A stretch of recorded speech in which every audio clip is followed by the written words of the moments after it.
लेकिन आप मेरे पति हैं। सब जानने के बाद ये बोलते हैं तो बुरा लगता है। आज सुबह से ही सरुचि काफ़ी उदास थी। सुबह सुबह ही उसके पति कौशल ने उसे काफ़ी कुछ सुनाया था।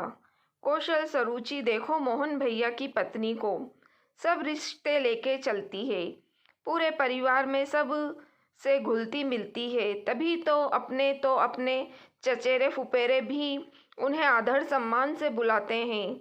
अभी चचेरी ननद की शादी में गई है और एक तुम हो।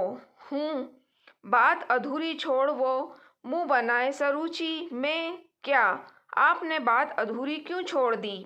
पूरा कीजिए। मैं बहुत खराब हूँ। देखो, बेवजह की बहस में मैं नहीं पड़ना चाहता। मुझे ऑफिस के लिए देर हो रही है। मेरा टिफ़िन दो, मैं जाता हूँ। सरुचि ने चुपचाप उसे टिफ़िन दे दिया। वह ऑफिस चला गया। यहाँ घर में सरुचि उसकी बात पे सोचने लगी। उसने क्या किया? कहाँ गलती है मेरी? मन में ही कहना शुरू किया, जैसे वो कौशल से बात कर रही हो।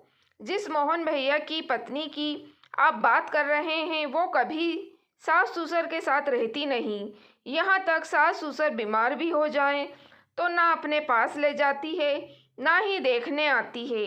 1 रुपए के लिए मोहन भैया के माँ बाप तरसते हैं। वहाँ तक शहर में मोहन भैया के पास गाड़ी बंगला नौकर सब हैं। उस पे भी मोहन भैया या भाभी की शिकायत कभी उनके माँ बाप नहीं करते। किसी से मोहन भैया की माँ हर जगह अपनी बहू की तारीफ करते नहीं थकती। आपके घर में तो सब उल्टा है। आपके माता पिता के सिर्फ खर्चे ही नाजायज शौक भी हम पूरे करते हैं। अपने खर्चे में से काट के खुद हम लोग बस में चलते हैं, लेकिन आपके पिताजी के लिए आपने कार खरीदी के उन्हें दी क्योंकि उन्हें शौक था। सास हो या ननद, किसी ने मुझे कोई जेवर गहना नहीं दिया, लेकिन मैंने उनके लिए बनवा के उनको दिया। उनके शौक हैं और ये शौक हम पूरे करने होंगे।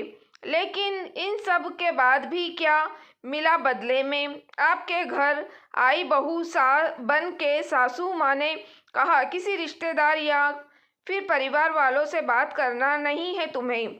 हमारे यहाँ बहू सबसे बात नहीं करती, लोग बुरा मानते हैं। मन तो नहीं माना ये बात, लेकिन सासू माँ के कहे अनुसार रही। सालों साल न किसी आस पड़ोस से बात करती, ना ही किसी रिश्तेदार से। इतना तो समझती थी कि ऐसा करने पे पक्का वो लोग मेरे बारे में गलत राय बनाएंगे, लेकिन क्या कर सकते थे। सासू माँ खुश रहे बस। एक बार सासू माँ के लिए एक बढ़िया सी स्वेटर लाई थी मार्केट से। वो सासू माँ को पहन के देख रही थी कि सही है या नहीं। तभी पड़ोस की चाची आई किसी काम से। उन्होंने नया स्वेटर देखा तो पूछा माँ से। मैं सामने में थी, वे माँ को बोलना पड़ा। माँ ने बताया बहू लाई है, तो उन्होंने कहा अब लगता है बहू की बुद्धि ठीक हो गई है। ये सुन मुझे बहुत बुरा लगा कि चाची ऐसा क्यों बोल रही है कि अब बुद्धि ठीक हो गई है, मतलब पहले खराब थी। कैसे उन्होंने माना कि मेरी बुद्धि पहले खराब थी? मैंने तो बात तक नहीं की कभी, हमेशा सासू माँ के कहे अनुसार चली।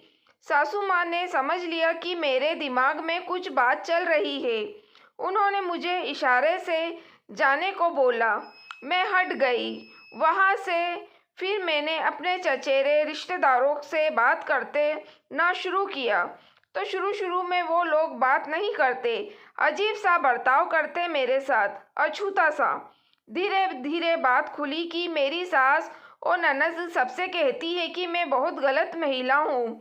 मैं सास और ननद के साथ गलत व्यवहार करती हूँ। घर का सारा काम अपने ससुराल वालों से कराती हूँ। यहाँ तक कि अपने पति से भी घर के काम कराती हूँ। अपने पति को मारती हूँ।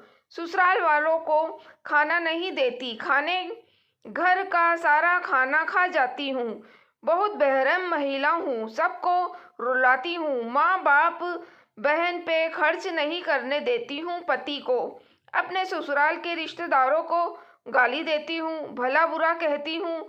और तो और सबको कह दिया कि जो भी मेरे से बात करता है उसके बारे में गलत बोलती हूँ। उस पे जुगली का आरोप लगाती हूँ। इस वजह से सब मुझसे बात करने में कतराते हैं और मुझे किसी समारोह में नहीं बुलाते। मतलब इतना कुछ और इतना घटिया बातें मेरे बारे में फैलाई गई थी कि यकीन करना नामुमकिन था।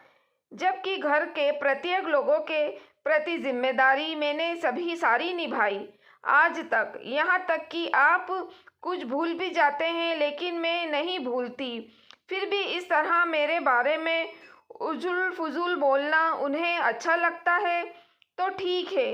वो बोले, मुझे फ़र्क नहीं पड़ता, लेकिन आप सब जानते हैं कि बात ये बोलते हैं तो बुरा लगता है, अपने बोल के निकल जाते हैं, मेरी सुनते भी नहीं। क्योंकि आपको पता है एक एक चीज़ जब सामने रख देती हूँ तो आपको कुछ बोलने के लिए बचेगा नहीं।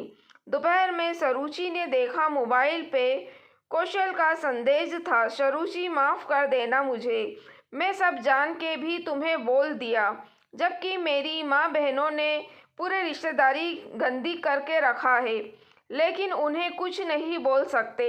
सरुचि ने इधर से संदेश भेजा, आपको किसी को कुछ कहना भी नहीं है, आप मुझे समझते हैं, बस इतना काफ़ी है। दोस्तों, अगर आपको कहानी पसंद आई हो तो प्लीज़ आप मेरे चैनल वॉइस ऑफ नीलोफर को सब्सक्राइब ज़रूर कीजिएगा और मेरी वीडियो को लाइक और शेयर भी ज़रूर कीजिएगा।